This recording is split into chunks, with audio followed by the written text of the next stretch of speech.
ஊர்ல அவ்வளவு பறவைகள் பார்ப்பேன். மஞ்சச்சிட்டு, தூக்குடாங்குருவி, முக்குளிப்பேன், கரிச்சா அப்படின்னு அவ்வளவு பறவைகள் பார்ப்பேன். ஆனா இப்பெல்லாம் ஒரு பறவையை கூட பார்க்க முடியறது இல்ல. பறவைகள் சரணாலயத்துக்கு போனா கூட இந்த மாதிரி பறவை எல்லாம் இப்ப பார்க்க முடியறது இல்ல சார். ஆடி காத்துல அம்மியும் பறக்குன்னு சொல்லுவாங்க. ஆனா இப்போலாம் கொடிக்கம்பத்துல கட்டின கொடி கூட பறக்க மாட்டேங்குது சார். காத்தடிச்சா தானே, காத்து இல்ல, மழை தண்ணி பெய்யறது இல்ல, வெக்கையில வெந்து சாகுறோம் சார் நம்ம.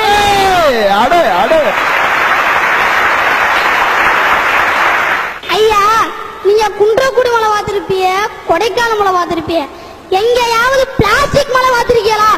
இந்த தேவட்ட ரஸ்தா இருக்குல்ல, அங்க பாத்தீங்கன்னா பிளாஸ்டிக் பேப்பர் அப்படியே மலை மாதிரி குமிஞ்சு கிடக்கு சார்.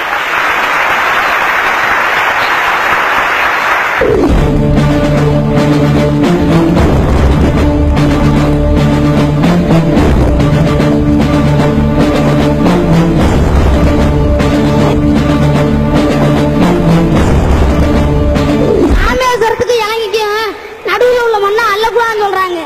ஆனா அந்த மண்ணை அள்ளுனா நம்ம தமிழ்நாடு ஓன்னு வளருமா. ஆனா அந்த மண்ணை அள்ளக்கூடாதுன்றாங்க, ஆத்து மண்ணை அள்ளலான்றாங்க. ஆனா என்ன செய்யக்கூடாது? அந்த மண்ணை அள்ளலாம், ஆனா நம்ம ஆத்து மண்ணை தாய அள்ளக்கூடாது. ஆனா நம்ம மக்கள் எதை செய்யணுமா அதை செய்ய மாட்டாங்களா, எதை செய்யக்கூடாதா அதை தாயா செய்யறாங்க.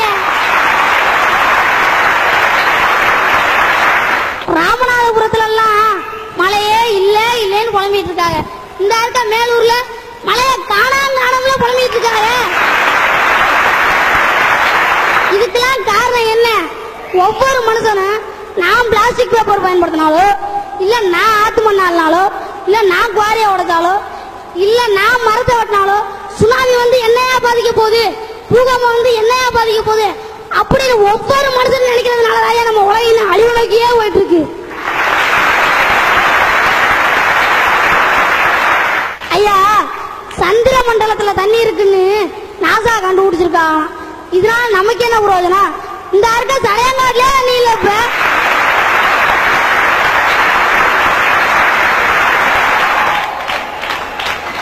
ஐயா, முன்னாடிலாம் எங்க ஊர்ல 10 அடி 15 அடி தோணாலே தண்ணி வந்துடும்.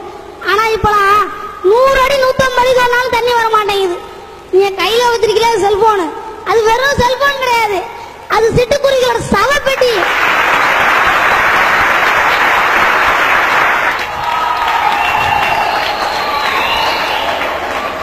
என் தாத்தா சுதந்திரத்துக்காக போராடினாங்க, என் அப்பா சோத்துக்காக போராடினாங்க.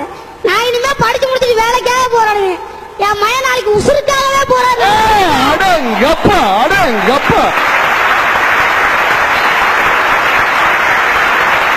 இந்த நிலைமை வேணுமா சார்? சார், நம்ம சந்ததி எல்லாம் நம்மள வாய் நிறைய வாழ்த்தணுமா இல்ல வயிறு நிறைய தூத்தணுமா? இந்த காக்கை தன்னோட வாழ்நாள்ல 30,000 விதைகளை விதைக்குமா? மனுஷங்க நாம ஒரு விதையாவது இதுவரை வச்சிருக்கோமா?